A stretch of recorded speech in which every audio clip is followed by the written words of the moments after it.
The cargo bay was full of people and packages. This was, they told me, how things used to be in the old days. "Only 4 deliveries to the same location is simplistic," Z declared with a flick of his antenna. "There were days when we had 6 or 7, and Sunlight or Mimi would be sent out too." He flicked his antenna in a different direction at the missing honorific. "She wasn't the captain then." "Sounds busy," I said. "Was that POCAP's idea?" I'd only spent a short time under the previous captain's leadership, but I didn't have much positive to say about it. "Among other things," Z agreed. "Hey, Z, we'll get back to the ship first," announced Blip, with a wide grin on her fishy face. Blop did stretches behind her, next to a hovercart carrying a heavy-looking crate. "You will not," Z said with serene confidence. "I will be here well rested long before you appear." "You say that now?" Blip bantered back. "But I think you'll find us lounging on the ramp when you return." Blob finished his stretch and threw a mischievous glance at Paint.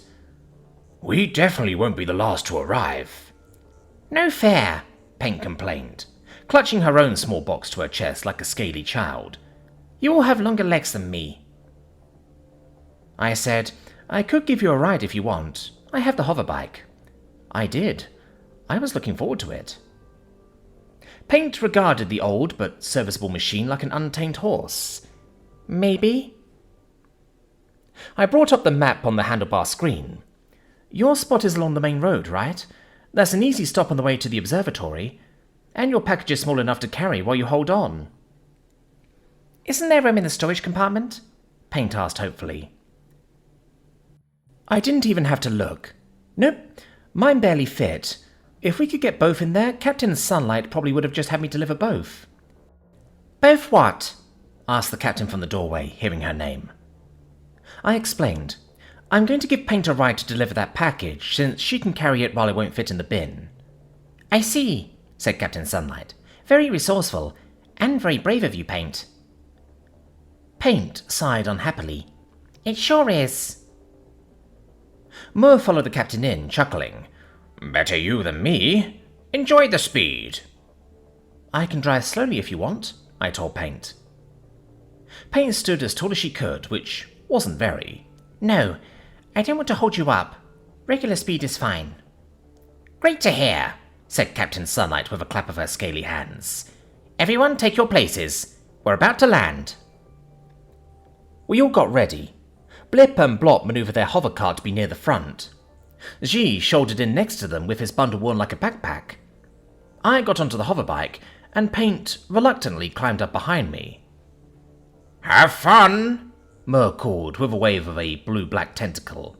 "I'll be doing meal prep with egg skin, thinking of you." I could hear the scowl in Paint's voice. "I hope it's something stinky." The intercom chimed with a landing tone, just in case we were distracted by bickering or something. A subtle change in engine tone, and we were there. Captain Sunlight opened the bay door. Blip and Blop scrambled out, yelling cheerfully after Z when he used their hovercart like a springboard to jump ahead. While they all ignored the captain's reminders to be careful, I drove down the ramp at a sedate pace, with Paint's hands clutching my shirt, and we were out into the alien city. This was a nice-looking one, very sunny and clean. The spaceport was right next to a public thoroughfare, which felt weirdly trusting after the tight security at some other places we visited. Apparently all the screening for ne'er-do-wells was handled before landing here, or they just didn't expect any trouble. Either way, it looked safe and pretty, with single-story architecture that reminded me of sandcastles made of porcelain. Everywhere were rounded walls with domed tops, tapering from the bottom like someone scooped the material together. Then it turned glossy white with lots of intricate patterns, and translucent bits where it got thin enough for the sun to show through. Most of the pedestrians were either strong arms or water wheels, and I wondered whose culture had come up with the design. Maybe both together. I was manoeuvring the hoverbike onto the convenient sky road that passed over those pedestrians, and thinking idly about whether there was a different word for people who walked without proper feet, when I noticed how tight Paint's grip had become. "Should I slow down?" I asked over the wind. Or would you rather walk after all? I can pull over. Should I slow down? I asked over the wind. Or would you rather walk after all? I can pull over. I'm okay, Paint said, a little tense. Pretending we're on the ground, I don't have the look. Enjoy your crazy human death wish. I laughed and shook my head, but didn't bother to argue. She wasn't going to enjoy speed or heights, no matter how eloquent I was about it. So I did enjoy the ride, on the nice wide sky road made of a transparent material that was probably a waterfall design. Most of the single-person scooters and bigger buses hummed along slowly, though there was plenty of room to weave past them and admire the view of the city while I did. Those porcelain walls got really colourful farther out, and most of the walkways were tiled in colourful squares. Much too soon, the map showed Paint's destination up ahead, and I took an off-ramp down to a lovely little public park. There was even something like grass, though the vegetative lumps that passed for trees didn't cast much shade. We're here, I told Paint. Your location is right over there. After a pause that was probably Paint prying her eyes open and taking in the surroundings, she let go and said, Oh, good. Thank you. Package okay? I asked. Hopefully it hadn't gotten squished. Yes, it's fine. I'll meet you back here, right? She slid shakily off. Sure thing, I agreed. Shouldn't take me too long. Enjoy the sun after you drop that off. Paint smiled the honest smile of a cold-blooded lizard person under a warm sun. I will. She trotted off with a wave, and I zoomed up the on-ramp back into the sky. I drove much faster this time, and it was great. The road got even emptier as I reached the edge of the city, which, for our purposes, was conveniently close. The observatory rested on a hill outside of town.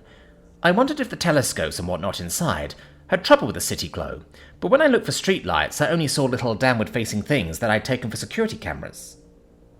Maybe the city didn't glow much at night, at least not in an upward direction. Pity we were doing the delivery now, and I wouldn't get to see it. Though, I reflected, I likely enjoyed this sky road less in the dark.